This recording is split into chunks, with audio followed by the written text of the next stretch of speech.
Hello guys and welcome to another video of Bazaar Pe Charcha.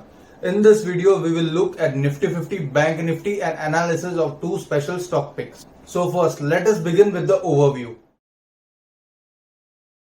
Finally, after an extended rally, markets closed more than 1% down, giving up the gains of the past three sessions.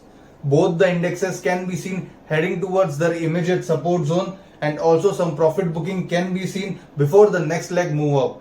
So for Nifty, immediate resistance is around 18,000 zone.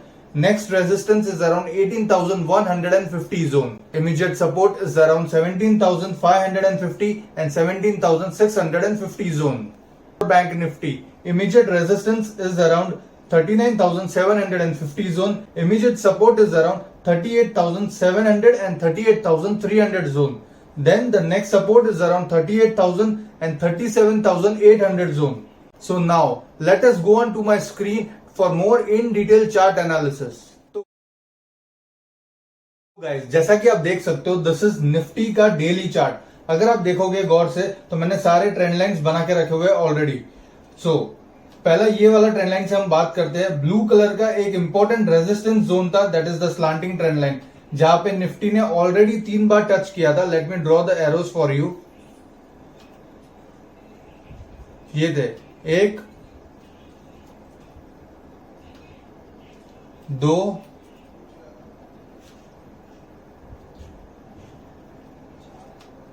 And this is the third one.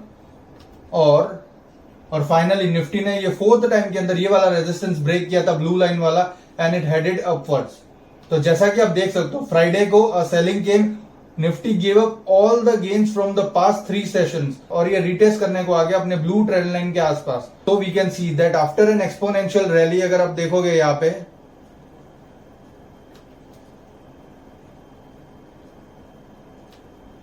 ये वाली rally के बाद में Nifty अभी एक cool off zone के अंदर आएगा धीरे धीरे करके.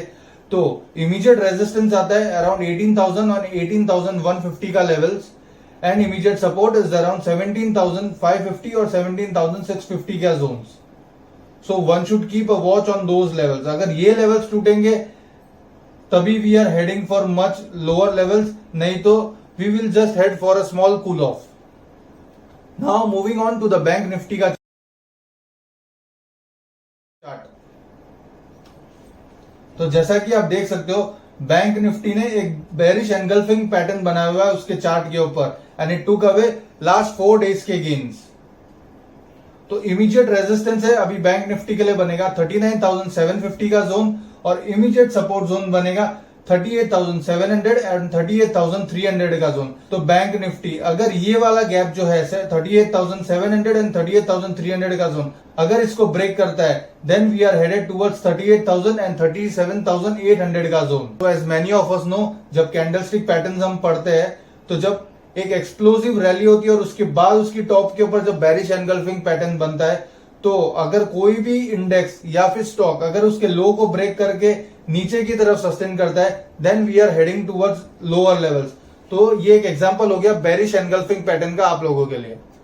So guys, now let us start our analysis of two stocks with number 1 Go Colors, and then we will go towards RK Forbes का chart.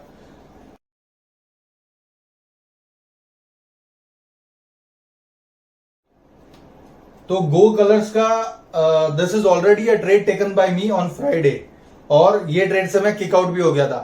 So let me help you explain the rationale behind this trade और tightness कैसे बनता है कोई भी structure के अंदर. हम एक्चुअली इससे पहले जितने भी स्टॉक्स हम लोग ट्रेड करते थे, we were trading on the basis of patterns. पर धीरे धीरे जैसे ही मैंने अपने प्रोसेसेस रिफाइन किए, I got to know that tightness works even more beautifully than the patterns. Pattern कैसा होता है ना, it is an obvious breakout point, तो सबकी नजर में आ जाता है. But tightness is the thing जहां पे आप लोग प्री एंट्री ले सकते हो before an actual pattern breakout that is going to happen. So ये एग्जांपल मैं आपको गो कलर्स के साथ बताऊंगा.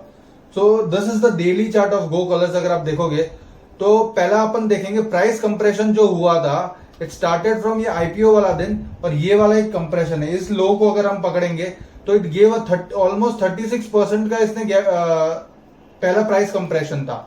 उसके बाद यहां पे एक हाई बनाया था, न्यू एक हायर हाई बनाया था यहाँ पे इसने, और उसके बाद इसने जो कंप्रेशन दिया था दैट वाज अराउंड 24.28% प्राइस का।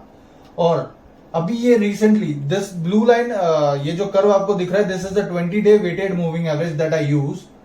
तो जैसा कि आप देख सकते हो ये 20-day वेटेज मूविंग एवरेज के इधर इसने एकदम टाइट प्राइस और वॉल्यूम कंप्रेशन बनाया था। तो ये फ्राइडे का वॉल्यूम है, मैं इसको जूम इन कर रहा हूं चार्ट्स को फॉर मोर बेटर अंडरस्टैंडिंग। यहां पे अगर आप देखोगे तो इसने 20-day वेटेड मूविंग एवरेज के अराउंड एक कंसोलिडेशन किया है। तो ये 16 अगस्त और 17 अगस्त को अगर आप देखोगे एकदम टाइट प्राइस और वॉल्यूम कंप्रेशन है। फिर ऑन 18 अगस्त एक वॉल्यूम स्मॉल एक बस्ट हुआ था, but price got thinly traded in that range. मतलब 2 दिन पहले 16, 17 और 18 तारीख को, और 19th को it was a breakout day. तो मैंने अपना buy order I kept around ये जो इनसाइड बार बना था 16 अगस्त का उसके हाई के ऊपर, and the stop loss was around ये 1080। इट वाज हार्डली 3% का स्टॉप लॉस, 3.2% का स्टॉप लॉस था मेरा। So the thing is my order got executed around 1117, मतलब 1117 लेवल्स के around my order got executed, and the stock went to almost 1226 levels. So the thing is, you guys might be thinking कि मेरे को already profit book करना चाहिए था, as I got almost 3 hour returns। तो उस दिन क्या हुआ, एक्चुअली मैं बाहर था। So the thing is, once my order got booked, मैंने अपना ट्रेलिंग स्टॉप लॉस सीधा कॉस्ट पे ला दिया था, क्योंकि स्टॉक ने अपना एक एक्सप्लोसिव मूव स्टार्ट कर दिया था। So I did not want to lose my capital on this trade. इसलिए मैंने अपना जितना भी स्टॉप लॉस था मैंने अपना 1117 लेवल्स के ऊपर ला दिया था। But as the day went और धीरे धीरे market started following, that day on Friday the market fell by around almost 200 points. तो this stock gave up all its gain and it form a long wick. यहाँ पे अगर आप देखोगे तो साइमल्टेनियसली मेरा एसएल भी हिट हो गया and I got thrown out of this trade. So this was a no loss trade for me. So this is how the tightness works, and when the tightness is combined with an inside bar, आप लोगों को पता चलेगा that it is a good risk reward that you can get in one of the trade, and you can size this trade significantly, losing bare minimum amount from your portfolio। Patterns उसके ऊपर आ जाते हैं, पर सबसे पहले tightness आता है जहां से एक एक्सप्लोसिव मूव स्टार्ट होता है। So for an explosive move to start, tightness is one of the major what we say one of the major crucial concept that one should keep in mind. उसके बाद आता है patterns which is an obvious breakout, जो सब लोगों को दिखता है। So if you want to refine your trading process, I would recommend धीरे धीरे from pattern start moving towards tightness, because these are the points जहां पे अपना इंस्टीट्यूशंस बाइंग पॉइंट बनाते हैं। सो this was the analysis of go colours. Now this was the trade that I already took and I am out of this trade. Now for further analysis अगर आप देखोगे already बहुत बड़ा इसने Wick बना दिया है। So for me I will let the stock settle for another base. उसके बाद हम देखेंगे अगर इसके अंदर कोई फेवरेबल रिस्क रिवॉर्ड ट्रेड बनता है तब। तो guys next is RK forge का चार्ट। मैंने यहाँ पे जितने भी पैटर्न्स है सारे ऑलरेडी ड्रॉ करके रखे हुए विथ ऑल डिटेल एक्सप्लेनेशन। तो अगर आप देखोगे RK forge is forming a cup and handle pattern, अगर आप यहाँ पे देखते हो। And also the thing is, ये जैसे ही हैंडल बनने स्टार्ट हुआ उससे पहले इसने एक बेस बनाया था। अगर आप यहाँ पे देखोगे मैंने ऑलरेडी हाईलाइट करके रखा हुआ येलो कलर के साथ में। And the base breakout happened with significant volumes, और उसके बाद 3 दिन अच्छे खासे वॉल्यूम्स थे। Then the stock went into consolidation. Focus on my cursor, यहाँ पे अभी स्टॉक वेंट इनटू कंसोलिडेशन। उसके बाद अच्छा खासा वॉल्यूम पॉपअप दिया और फिर से अभी कंसोलिडेशन दे रहा है, और वॉल्यूम बस्ट के अभी चांसेस बनते जा रहे हैं along with price. So this is how the cup and handle pattern is being formed. अगर आप यहाँ पे देखोगे एक और कंसेप्ट आता है, this is what we say daily chart है, but on this daily chart also there is stage analysis that we can consider. तो आप यहाँ पे देख सकते हो लेफ्ट हैंड साइड पे, दिस वाज स्टेज 4 का सेलिंग हुआ, फिर स्टेज 1 कंसोलिडेशन का बेस बना, उसके बाद स्टेज 2 स्टार्ट हो चुका है ये स्टॉक का on small like very small time frame, 1 day का है, बट फिर भी दिस इज हार्डली अभी कितने 3 महीने का चार्ट हो, 4 महीने का चार्ट हो गया ये।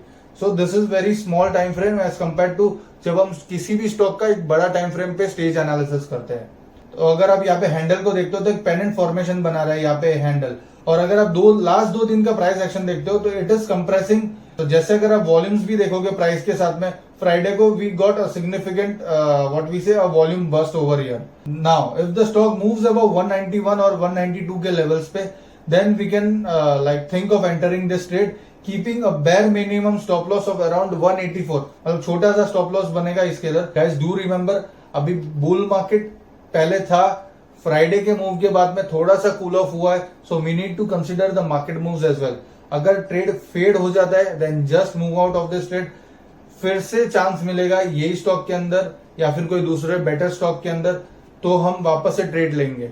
बट फॉर दिस चार्ट अभी के लिए इसका प्लान यही होगा, 191 192 के अबव एक एंट्री लेंगे.